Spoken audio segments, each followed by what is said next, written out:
This is the Big O Show. This is the Big O Show. All right. There he is, ready to go. So, lot of Vicodin, a lot of liquor, a lot of a lot of depression yesterday for Canes Nation, my brother. It's just like another ugly chapter, unfortunately. That's what it seemed like, man. It really is. I think it's probably just, it's 20 years of frustration. You guys hear me okay, by the way? Yeah, you kind of sound a little muffled there. All right, Almost sounds like back in the day when you used to call Cuba. Oye, abuela, ¿cómo estás? Bien, chico. Me oyes bien? You know, so yeah, it's just one of those kind of things. So yeah, it's kind of rough. Better now? Yes, a little better. A little better. Little better. All right. Yes. Yeah, I think it's just 20 years of frustration, man, of, what is it, 2 bowl wins in 20 years for this program now? Yeah. And the last was in 2016, so. But it's how you lose. It's how you lose. That's right. A problem. Jacoby George losing his cool.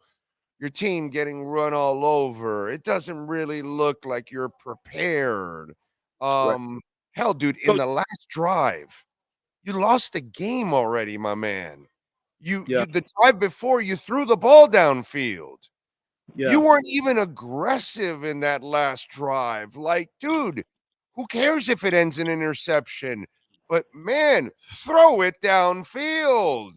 And you're trying to find a first down here. What is wrong with you? All valid reasons to be frustrated, right? As a fan, all valid reasons, because that's all coaching, that's all preparation. Yeah. That's all things that continue to let this fan base down with Mario. It's the on-field execution. Like, you're like, man, you should be good enough to beat Rutgers. You should be good enough after you get an onside kick to at least get a shot at the end zone. All of those type things. And I get it. There's reasons to be frustrated. I guess for me, I just look at it from big picture. And this program has been in this rut for 20 years. I know that there's frustration. Hey, you want to win a bowl game, you want to finish on a positive note, and I get it. Those are all fair points. But I also feel like it's hard to get up for a game anymore in today's college football that isn't a playoff, right? Like, for these kids emotionally, it's hard to get them to lock in, right, and play the way that you want them to play, because the reality is half of them are looking for other options, right? Can I go to this other school and make more money? Half of them don't want to play in the game because at the end of the season, it's a meaningless game against a 6-6 team. Like, Mark Fletcher, bro. Mark Fletcher. You have an injury, you lose a big time player to an injury early in the game.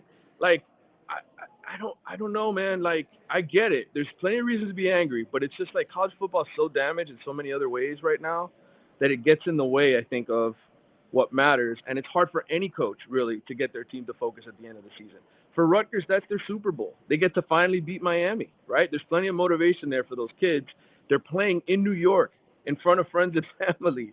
Like, those kids wanted to win. The Miami kids are missing 9 of their best players, and they honestly don't give a shit to win, right? Like, and that's hard. Like, how do you put that on Mario? Like, how do you, like, yes, he's your head coach. It's his job to get them ready, but Can you control motivation? Ultimately, it's on these kids, and I think there's just a bigger outlying issue in college sports between NIL and everything else, that you're going to have situations like this that happen. And I don't know that I can necessarily blame the coaching staff and say you guys lost the game. They didn't help, but I certainly think there are other factors that were much bigger in why Miami lost that game yesterday. The problem with Mario and that scenario you're talking about is, here's where I can't defend that.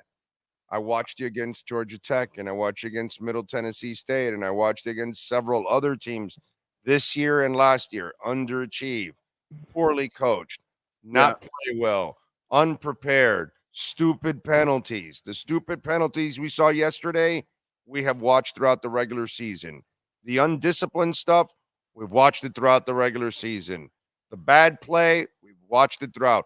The bad calls, the bad game management, everything that happened in that game yesterday habitually has been happening for 2 years under Mario.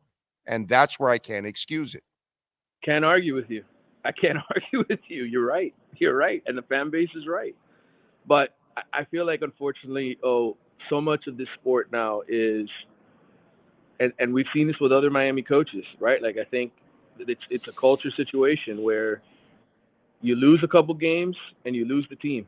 There's certain guys who start thinking about other priorities. I'm getting ready for the draft, right? How many times did you watch Cam Kitchens this year where he made a spectacular play, right? And you're like, yep, that's the All-American.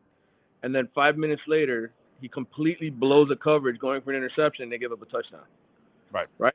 Like, Cam Kitchens was playing hard for Miami. There's no doubt. But were some of those decisions that he made on the field, particularly, hey, I got to help my draft status. And I'm just using him as an example. I'm not calling out Cam Kitchens. I'm just saying that's what you have to think about as a fan, that there's so much in the way of these guys thinking nowadays, right? The moment your team goals kind of go out the window, the moment you can't play for an ACC title anymore, the moment you can't achieve the team goals, personal goals become the priority. And I think that gets in the way of performance. Tyler Van Dyke, perfect example, right? Awesome. The first few games, starts throwing a few interceptions. Then he starts, trying to make up for those mistakes, and he makes more mistakes. Is that Mario's coaching, or is that a player being selfish? Is that a player looking out for himself and his draft status and all these other things that come into play? I don't know. I think, again, it's one thing for NFL guys to do this because they're making, they're getting paid by the contract and they have to live up to contract deals. These kids are trying to get bigger NIL deals, and they're dealing with all of this at a younger age. There's less maturity, right? There's more influences on the outside. Once you're in the NFL, you're a grown-ass man. You're paying your own bills. You're raising a family. It's a little different than when you're in college and high school and you're dealing with the same pressures. Man. What else did you pick up from yesterday? Jacoby George was just, I don't get it with him, right? Like, I don't understand what his deal is. I thought Isaiah Horton looked good. He's the new young receiver that they kind of relying on. Part of the reason why they were okay with letting Colby Young leave for Georgia and more money. I think, Jakari Brown, there were moments yesterday where he showed you he could be a good quarterback. And then there were moments where he showed you why you still probably can't trust him with that terrible interception he threw. I think we saw how much Miami missed some of their key starters on defense, and why when Mario says we still don't have enough depth, you have to believe him, right? Because defensive tackle, linebacker, there were guys out that were rotation guys on that defense. And you saw missed tackles. You saw them getting their shit pushed back, right? The defensive line was getting pushed around. It matters. That shows you that Miami's depth still isn't where it needs to be at certain positions. That's all I'm saying. How bad is the foot injury for Mark Fletcher? Because, God, he's a stud, dude. I got to imagine that it's terrible. I got to imagine it's probably not. I'm guessing right now. You put gun to my head. Frank is what it and that's what I was thinking of when I like, heard that you couldn't put any weight on it or anything. I'm like, oh my God. It looked like an Achilles to me. Oh, God. But I'm not a doctor. I just think it looked like one of those bad injuries that's probably going to keep him out for the beginning of the season. But I'm not a doctor, and we'll see. So, and that becomes an example of, you're a pretty good player, that you've got some kind of, because Mark Fletcher has an NFL future. Oh, absolutely. Yeah. You know what? Oh, shitty bowl game. Yeah. I'm not playing, coach. Think about this too. Listen, Achilles happen everywhere, right? But you're playing the game in New York City in 40-degree weather on a baseball field. Does that happen down south where it's 80 degrees and you're not playing on a baseball field and you're playing on a professional surface? Probably not, right? So these are all, again, this is why I'm telling you, the college football game is damaged. It's not what it was before. There's different priorities, and guys have to think about themselves. This is a me society, right? And you can't blame these guys anymore for saying, I'm not playing in a bowl game that doesn't matter. The programs have always been about me, so why can't the individual be about me? Well, that's what it is now. And that's the part I think Miami fans and a lot of old school sports fans can't grasp yet. Like, they're just resistant to it because team. I'm a Hurricanes fan. I want the best players to play, and if you opt out, you're being selfish and you're being bad. It's like, no. They're thinking about themselves and their future. Yeah. Right? Yeah. Tyler Van Dyke was watching that game going, yeah, Yeah, thank God I'm not there at that shithole. Oh God, I don't want to be putting. Nah, I'm glad I'm not there. And that's, this But is oh, why, because they've got to look out for what's best for them. and then And this coaching staff wasn't what's best for Tyler. He didn't feel, so he goes to Wisconsin. That's That's it. and that's the way it is now. And now it's accepted, and now you have rules that allow for it to happen. Now players control the narrative. They control how much I'm getting paid, right? Mm. I can go to another school that's going to pay me more. They control the playing time situation. Hey, I don't want to get hurt. I'm going to sit out this game. I got to think about my career.